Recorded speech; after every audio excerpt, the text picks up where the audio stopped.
Yang kedua, geng, kau akan menghadap toxic secara langsung, tiapa tapis. Kau bayangkan kau tengah stream, contohnya kau terselek sikit lah, kau mati kah, terapa, kau akan terus noob, kau akan di body shaming. Abang kau ni stream macam ni, muka macam anjing di lautan biru yang sedang kelaparan. Nah.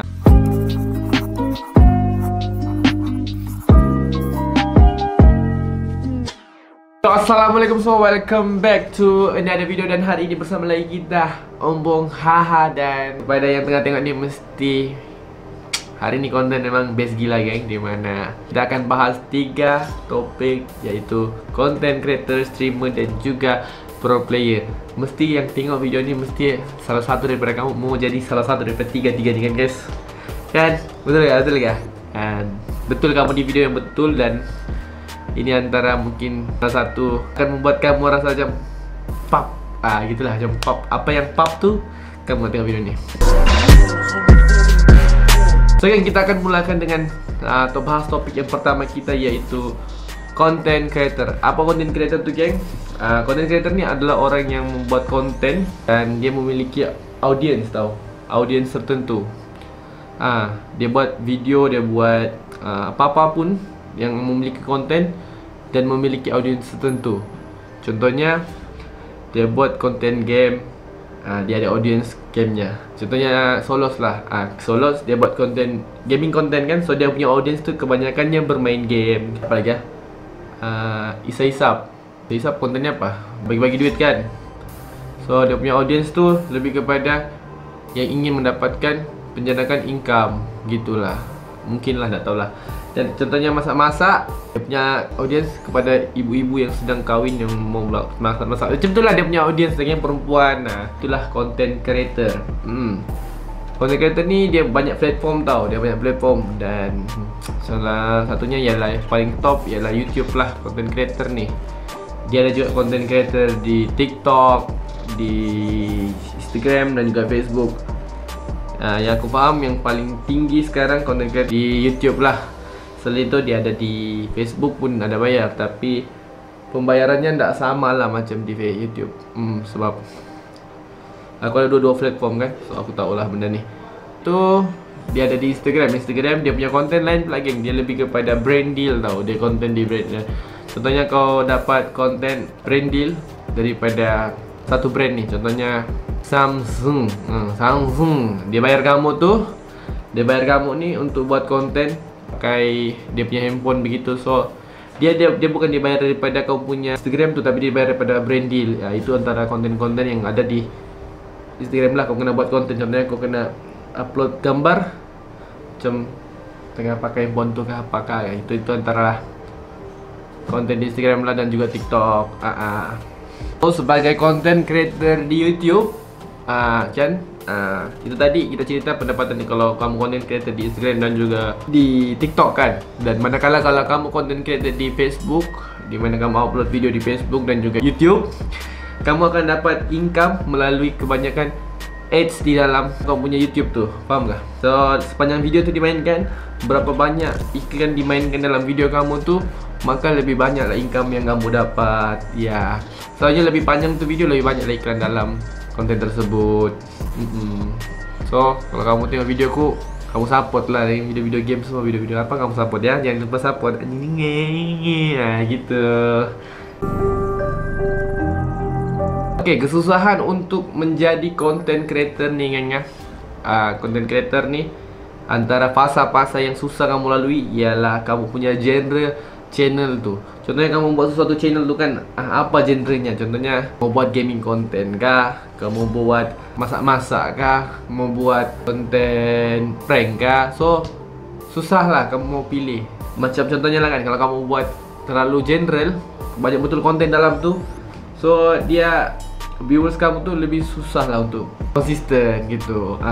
Oke, yang kedua kesusahannya ialah, contohnya lah kamu sudah dapat genre channel kamu ni, kamu mau dapatkan edil terus, sentiasa mendapatkan edil bernas untuk buat konten tu pun susah. Ya, dimana daripada skill editingnya, dari skill kontennya dibawa macam mana ideal untuk mendapat konten tu lah, membuat konten tu. Macam contohnya lah kau upload video seminggu sekali, So setiap minggu kamu kena fikir idea baru dan berkenaan dengan kamu punya channel genre tu. Begitu. Yang ketiga, konsisten. Konsisten paling susah membuat. Dia macam bolehkah kau buat minggu-minggu benda tu? Bolehkah konsisten kau buat konten yang menarik? Yang menarik, bukan biasa-biasa. Sebab content creator ni, yang buat konten ni, percayalah kalau konten kamu best, first video kamu buat terus meletup. Kalau konten kamu betul-betul orang cakap, bestnya apa videonya ni, orang akan tunggu terus videomu. Tapi kalau kontenmu biasa-biasa, dia akan gitu-gitu je lah. Dia macam orang support sebab support je. Gitu. Okay guys, title sebab content creator. So kita akan pergi ke streamer pula. Streamer. Okay, istilah streaming ni kan, streamer ni kan memang dah asing lah telinga kita, geng ya. Memang banyak sudah platform yang menyediakan facilities untuk streaming ni. Antaranya Facebook Gaming, Nimo TV, apa lagi ya, Bigo Live. Tak silap pun TikTok pun sekarang ada buat begitu, TikTok Live. Apa lagi ya, YouTube pun ada buat kan. Streamer ni ada terbagi beberapa cabang lah. Dia ada juga yang streamer, contohnya streamer dia berbual untuk menghiburkan orang. Contohnya di Bigo dia berbual je pun. Macam aku berbual dengan kamu ni lah. Orang bagi donation sebab orang terhibur. Orang terhibur, kita lain orang kan, dia terasa terhibur, dia bagi donation. Dan ada juga yang paling top sekarang lah, orang cakap paling top lah, number one heavyweight champion di Malaysia lah kan. Paling top sekarang iaitu gaming streaming ya. Betul. Sebut je lah Facebook Gaming, semua orang tahu. Mesti kamu semua yang dalam ni kan semua tahu kan. Sebut je pasal Solos, orang tahu sudah dia streamer Facebook gitu. Streaming gaming ni dimana kalau macam Bigo tadi, kita bercerita macam sama orang kan. Kita tak buat apa-apa pun, just bercerita. Dan kalau di Facebook Gaming ni kita kena bermain game, di mana kita kena hiburkan orang dengan cara bermain game. Kita bermain game, orang tengok kita main game guys. Dia tengok kita main game sambil menghiburkan dorang. Faham tak? So dia sama, konsepnya lebih kurang sama dengan content creator, tapi ini lebih ke arah secara langsung tu. Kau kena, yang membezakan dia, kalau konten kau boleh fikir selama berapa hari baru kau editing, kau buat itu semua baru kau upload kan. Streaming kau kena start, kau go live, kau kena bagi sepenuh jiwa ragamu dekat viewers. Lepas tu kau tengah stream, kau kena fikir idea tu untuk hiburkan viewer tu. So kalau kau setakat stream untuk biasa-biasa je, ya itu sukarlah untuk naik geng ya. So kamu nak hiburkan viewer tu, biar viewer tu terhibur. Kalau kau pro player, biarpun kau nak pandai menghibur, orang datang mau tengok kau punya gameplay tu. Orang mau datang mau tengok gameplay mu, kau ni hebat. Contohnya number one sekarang Zone. Kalau kamu nak Zone untuk MLBB player, Zone, orang datang dia tengok mau belajar skill dia, power game main ML kan. Dan kalau untuk PUBG pula, orang selalu tengok Yuhai. Yuhai di antara orang-orang yang sekarang di atas, skill dorang di atas rata-rata. Iya gitu. Streaming ni dia sangat-sangat berkait rapat dengan yaitu e-sport. So lepas ni kita akan cerita pasal e-sport sedikit demi sedikit. Pendapatan streamer, macam mana orang dapat pendapatan tu ialah mereka akan dapat daripada viewers, di mana penonton yang sedang tengok dia dengan stream kan. Diorang tengok dia macam terhibur dengan apa yang streaming tu buat, dia konten yang dia buat, dengan gameplaynya dia macam kagum dengan gameplaynya. So dia rasa macam dia ni layak diberi penghargaan. So dia bagilah donation. Donation seperti kalau di Facebook star. Yang cakap star, Facebook star kan. Orang beli star, dia bagi star dekat kamu. Thank you Acifa for the starnya bos. Makasih. Semua dia murahkan rezeki. Mantap lah bos, for the starnya bos. Makasih kepada yang baru datang geng. Minta bantu like dan share guys ya. Bagilah star.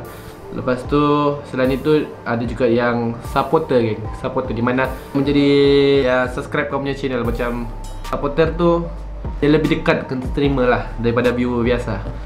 Dia akan selalunya streamer. Kalau kamu macam aku kan seorang streamer kan, aku kan stream juga kan geng. So aku akan kenal supporter ku satu-satu. Aku lebih rapat dengan supporter tu lebih banding dengan viewer biasa lah. Sebab dia support kita kan. So kita pun rasa macam terharu lah. Nah, jangan lupa jadi supporterku juga. Pergi Facebook Omong Haha jadi supporter, RM12.90. Mantap. Promote dulu ya. Kita akan bahas tentang kesusahan untuk jadi streamer nih, geng. First kali streamer ni susah sebab dia nak macam buat konten. Kalau kau buat konten best kan, contohnya konten kamu best, dia akan viral, dia akan jadi macam serius. Kalau contohnya kontenmu best dan orang suka tengok, dia orang akan tengoklah terus kontenmu. Tetapi kalau streaming ni, kau kena start dari bawah tau. Dia macam cara mengumpul audience tu susah betul ya. Mengumpul viewers tu memang susah untuk naik lah. Kau kena pelan-pelan naik, geng. Yang kedua, geng, kau akan menghadap toxic secara langsung, tiapa tapis. Kau bayangkan kau tengah stream, sebenarnya kau terselek sikit lah, kau termati ke terapa, kau akan terus noob, kau akan di body shaming. Abang kau ni stream macam ni, muka macam anjing di lautan biru yang sedang kelaparan. Nah, begitulah. Lepas tu kau akan di toxic lah, begitu. Kalau di streaming nih, dunia streaming.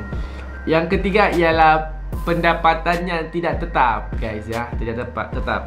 So lagi banyak kamu punya supporter dan juga subscriber yang bagi kamu donasi, lagi banyaklah income kamu daripada seorang streamer. Tetapi ada juga tidak gitu juga lagi, tidak juga. So certain separuh daripada platform streaming dia ada bayar streamer tertentu untuk macam supaya dia tidak lari kepada platform lain lah.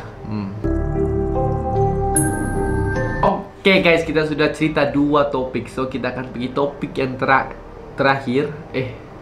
Bukan jari manis lagi, bukan jari manis, jari ini, jari kelingking. Bukan middle finger, geng ya, bukan jari hantu, geng ya. Jari hantu ini. So kita akan bahas tentang pro player, guys ya, pro player. So sebelum aku cerita pro player ni, kita kenal dulu lah apa itu e-sport. E-sport tu ialah sebuah competition mainan video di mana mereka harus bertanding untuk mendapatkan sebuah hadiah yang besar lagi ya. Hadiahnya memang besar lah, sampai jutaan dolar. Contohnya seperti TI 2019, dia punya prize pun ialah 34.3 juta dolar. Siapa yang mereka yang bertanding tu? Yang bertanding tu ya, dorang lah itulah pro player, guys ya. Dorang lah yang menjadi pro player. Itulah namanya pro scene. Dengan bahasa mudanya, dorang ni adalah atlet lagi, atlet di mana dorang bertanding, lalui latihan, dorang pergi bertanding, latihan pergi bertanding. Begitu dorang punya konsep lagi kerjanya. Tapi tidak semua orang boleh jadi pro player ni, sebab kalau mau jadi pro player kamu kena ada attitude yang baik dan mental yang kuat. Dan paling pentingnya itu skill kamu kena di atas rata-rata daripada orang biasa. Apa yang patut untuk jadi pro player ini kan, apa yang harus kamu buat lah. So ini adalah tips lah daripada aku. Sebab aku tidaklah juga cakap pro player, tapi aku pernah rasa pro player itu. So aku share lah. Dan ini adalah asas lah untuk semua pro player. First kali kamu kena latihan sendiri ya, geng, sendiri. Kamu latihan sendiri biar skill kamu, attitude dan mental kamu di atas rata-rata. Kamu kena latihan sendiri. Kedua, kamu kena perbaiki statistik. Kamu soal latihan, kamu sudah hebat. So statistik tu lebih kurang daripada macam win rate dan juga KD lah kalau di PUBG. Kalau di ML win rate dan juga KD. So contohnya kamu top global, banyak high rankmu tinggi, so statistikmu cantik. So banyaklah tim akan nampak kamu macam, oh dia ni boleh main, dia ni boleh main. Walaupun kamu kau lagi pro daripada satu orang ni, tetapi kau punya statistik tak cantik. Dia lebih macam, statistik ni lebih kepada portfolio untuk pro player lah, guys ya. So yang ketiga, geng, kamu kena masuk tim e-sport. Tim yang ada e-sport lah. Sebab kamu takkanlah main sendiri kan, kena ada tim. Sebab e-sport sekarang lebih kepada tim lah. Ada je tim yang game yang ada solo, tapi susah sikit lah kalau solo. Yang keempat, kamu kena, tadi kamu latihan sendiri kan. Yang keempat, kamu konsisten latihan sama tim kamu ya. Biar kamu punya strategi meta kamu lebih update dan lebih relevan untuk tournament. Cerita pasal pendapatan pro player. Okey, pendapatan pro player ini dia dapat daripada sebuah organisasi yang membayar mereka untuk membawa nama mereka. Fahamkah? Tim Aing, namanya Tim Aing. So Tim Aing kena bayar kamu dengan certain money setiap bulan untuk latihan. Dia akan provide kamu segalanya daripada wifi, rumah, semua. Begitulah dia provide segalanya. Dia bagi gaji, dia bagi rumah, dia bagi wifi, dia bagi segalanya. Taklah segalanya, dia certain adalah. Selain itu, itulah gajinya kan, itu gaji basicnya. Dan dia punya bonus bagi seorang pro player ialah bila diorang menang tournament, lagi banyak tournament diorang menang dan lagi banyaklah gaji diorang dapat, pendapatan diorang dapat. Begitulah kerja pro player. Kerja tiga-tiga tadi aku mentionkan, pro player, content creator, streamer, dan yang paling sukar dia punya ujian ialah pro player. First kali kesusahannya bila kau mau start benda ni, kau tidak punya alatan yang bagus. Walaupun kau punya skill kamu gila kan, tahap dewa, tapi kamu pakai tentunya telefon Galaxy muda. Kau tahu Galaxy muda? Kalau kamu pakai tu telefon, macam mana lah kamu jadi pro player? Barang tu bos. Tak bagus lah itu alat. Bila kau jumpa player yang menggunakan handphone yang latest, so kau akan kalah lah dengan dia. So dia susah sebab dia perlukan yang baru-baru ya, dia kena ada alatan yang baru. So kalau kamu tiada duit, sukarlah jadi pro player ni. Kau kena ada sedikit investment. Yang kedua, tidak dapat sukawan ni buat apa kan cakap main game ni buang masa. Biasa itu, straight to point. Selagi tiada bukti, mereka tidak akan percaya guys. So kasih tunjuk ni video biar orang percaya. Yang TI pernah prize poolnya 34 juta. Yang ketiga, jadi pro player ini perlu latihan yang sangat-sangat memenatkan sampai terkena mental kamu. Dia penat betul geng, serius. Dia perlu latihan 8 jam sehari. Dan latihan itu kalah, dia akan memecahkan belahkan sesuatu. Waktu berbaik lagi, baru bergaduh lagi sama tim. Tapi dia mengiratkan tim lah. So memang begitu. Dia tak sakit di badan, dia sakit di mental, dia sakit kepala, dia tak sakit fizikal. Dia akan efek kamu punya mental. Kenapa begini, kenapa begini. Pendapatan bergantung kepada pertandingan yang dimenangkan. So kalau kamu masuk tournament banyak pun tapi tidak menang, ya susah juga geng. Dan grouping sudah kalah keluar awal, ya tiada hadiahnya. Dan sebelum habis video ini aku mau mention yang jangan lupa download application esport.my untuk mendapatkan info terkini tentang esport Malaysia guys. Esport Malaysia bukan esport dunia, tapi ada juga esport dunia tapi dia lebih kepada esport Malaysia. So di situ ada tournament banyak, update tournament, update player, transfer player. Kalau kamu tahu esport, pasal tentang esport, kamu boleh download di App Store dan juga Google Play, yaitu esport.my guys ya. Mantap. Itulah konten kita hari ini, di mana harap kamu suka. Dan setiap minggu kita akan buat konten begini, di mana kita akan podcast. So setiap hari Ahad akan ada podcast ini, yaitu podcast ginilah. Untuk next week kita mau cerita pasal apa, kamu jangan lupa komen di bawah apa yang patut kita buat. See you in next video. Assalamualaikum. Kasih subscribe dan jangan lupa komen di bawah untuk next topik yang kita patut cerita di podcast Ombong Haha. See you. Stay safe. Assalamualaikum.